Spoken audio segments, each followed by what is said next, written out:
Nous recevons dans le cadre de cet autre entretien le 38e sommet de l'Union africaine, ici du côté d'Addis Abeba. Son Excellence Etimbi Gilbert, qui est le fondateur et président du conseil d'administration, ambassadeur pour la paix et la lutte contre les souffrances en Afrique. Merci de répondre aux questions de For You Media. Merci de me faire cet honneur de pouvoir donner quelques aperçus de ce pourquoi nous sommes ici à Addis Abeba. Et c'est un grand plaisir pour nous de retrouver For You Africa. Alors, Son Excellence, vous êtes ambassadeur pour la paix et la lutte contre les souffrances en Afrique, entre autres. Et le thème de cette année, au niveau de l'Union africaine, parce qu'il faut rappeler à nos téléspectateurs que vous êtes invités à participer à ce sommet.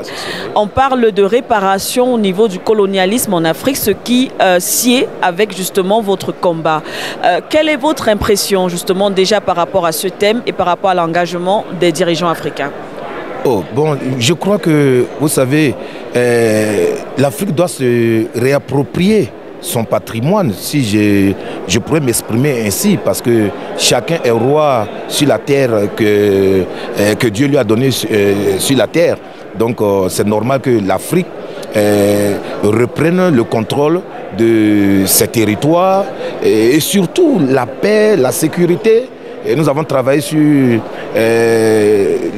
le forum de la paix et la sécurité au niveau de l'Afrique entre les 10 et 11, où j'ai eu vraiment ce privilège de pouvoir travailler là-dessus. Et on a pris de très bonnes résolutions. Et je crois que ce qui nous a beaucoup marqué cette année, c'est que nous voyons que ce soit nos dirigeants, que ce soit la classe politique, que ce soit la jeunesse, que ce soit les cadres, les intellectuels de l'Afrique, il y a un sursaut.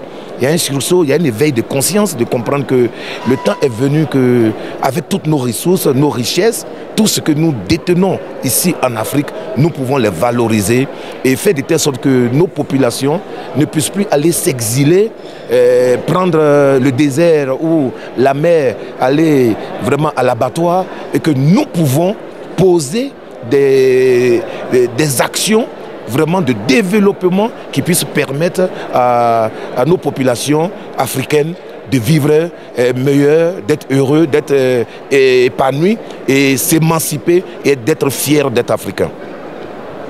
Un point de ce sommet, c'est l'élection du nouveau président de la Commission, son Excellence Mahamoud Ali Youssouf, le Djiboutien. Est-ce que c'était votre choix déjà? Ah oui, c'était... Bon, ce n'est pas un secret de Chanel, bon, il faut le dire, c'était vraiment notre choix, mon choix particulièrement, parce que vous voyez, nous voulons à cette vitrine ou à cette lucarne, là où le cri de cœur de l'Afrique doit se faire entendre dans le monde entier. Nous avons besoin qu'arrivé un moment, il y ait des hommes capables ou des femmes capables, parce qu'il n'y a pas seulement que des hommes, il y a des femmes, voilà, capables de pouvoir prendre des décisions, je pourrais dire sans peur, sans hésitation, pour le bien-être du peuple et du continent africain. J'ai foi, et je le répète 3 fois, j'ai foi, et je pense formellement qu'il n'échouera pas. Parce que, pourquoi?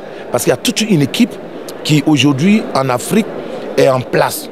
Nous aussi, nous y comptons, nous apportons notre pierre d'édifice avec nos plaidoyers, avec les actions que nous menons sur le terrain, en Afrique, dans beaucoup de régions de l'Afrique. Et je crois qu'il est bien conscient de sa tâche, de sa mission. Et pourquoi nous l'avons porté vraiment à cette place, c'est parce que nous croyons en sa vision, nous croyons à sa gouvernance, et nous croyons aussi à son leadership, et surtout à la vision qu'il veut encore inculquer à celle que déjà nous avons, et que nous voulons faire la somme de ces visions-là pour qu'elles soient une et qu'elles aient de l'impact. Vous avez parlé de plaidoyer. Il faut rappeler que, effectivement, dans vos activités, lorsque, entre autres, vous êtes invité dans des événements du genre, comme cette fois-ci dans ce sommet, vous avez effectivement des plaidoyers. Vous posez des actions, vous menez également diverses activités. Vous avez rappelé tout à l'heure que vous avez tenu certaines réunions. Est-ce que vous pouvez nous en dire plus, par exemple, dans le cadre de ce sommet? Quelles sont les activités que vous, Monsieur Etimbi, vous avez menées? Bon, vous savez que l'action principale, c'est la paix et la sécurité. Vous voyez, nous pouvons avoir toutes les richesses, et vous pouvez vous lever d'un point A pour aller à un point B S'il n'y a pas de sécurité, ça veut dire que vous ne pouvez pas avoir de développement. Donc, vous voyez, c'est pour ça que l'accent est beaucoup misé sur la sécurité et la paix. Vous voyez ce qui se passe dans les régions de l'Afrique. Aujourd'hui, nous voyons au Congo, nous voyons du côté du Sahel. Ça ne nous plaît pas de voir que des Africains s'entretuent. Pourtant, si les Africains s'entretuent et qu'il y a le bruit de bottes ou bien des tirs de canon, qui pourra s'élever pour aller au champ? Qui pourra s'élever pour aller à son lieu de travail? Regardons l'exode de nos populations dans nos propres pays. Nos propres pays, être esclave, être étranger dans ton propre pays, ça fait très mal. Et c'est là où nous sommes interpellés à crier haut et fort depuis notre gorgée pour dire stop. Stop la guerre, stop les conflits, oui à la réconciliation. Revenons encore au modèle africain. Voilà, il y a l'arbre à palabre. Pourquoi ne pas se réunir? Pourquoi ne pas se parler? Pourquoi ne pas aller voir l'autre pour savoir pourquoi ceci? Qu'est-ce qui nous met en divergence? Qu'est-ce qui nous met en conflit? Ne pouvons pas nous trouver des terrains d'entente? Ne pouvons pas nous trouver des conciliations pour pouvoir ramener cette joie et cette paix en Afrique? Donc pour nous, le plaidoyer, vous pouvez le voir sur nos sites, et nous ne cessons de faire des plaidoyers. Et je crois que les instances internationales ne cessent de nous féliciter, de nous encourager parce que nous sommes entendus. Nous sommes entendus et nous disons merci. Merci pour tout ce qui s'est fait. Merci pour ceux qui nous écoutent. Merci pour ces chefs d'État. Merci pour ces présidents et ces présidents d'institutions internationales qui voient le combat que nous menons et nous ne pouvons pas le faire seuls. Nous avons besoin que l'Afrique s'élève et qu'ensemble on se donne la main et qu'on se dise c'est notre pays, c'est notre terre. Oui, nous sommes riches. Nous ne sommes pas pauvres, nous ne sommes pas malheureux.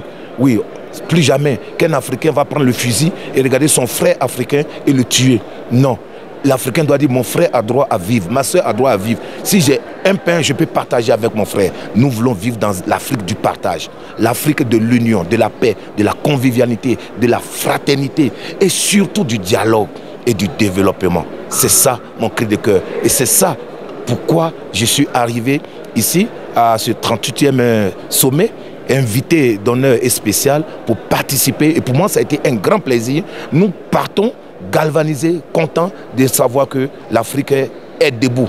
Et ça, je puisse vous le dire, l'Afrique est debout. Faites attention, l'Afrique est debout. L'Afrique est debout, c'était donc son Excellence Etimbi Gilbert, invité d'honneur et spécial justement dans le cadre de ce 38e sommet de l'Union africaine sur For You Media Africa. Merci une fois de plus, Excellence. C'est moi qui vous remercie. Bonne continuation, bon séjour à Addis Abeba. Il fait bon vivre et vraiment, nous sommes contents d'être là. Merci à tous.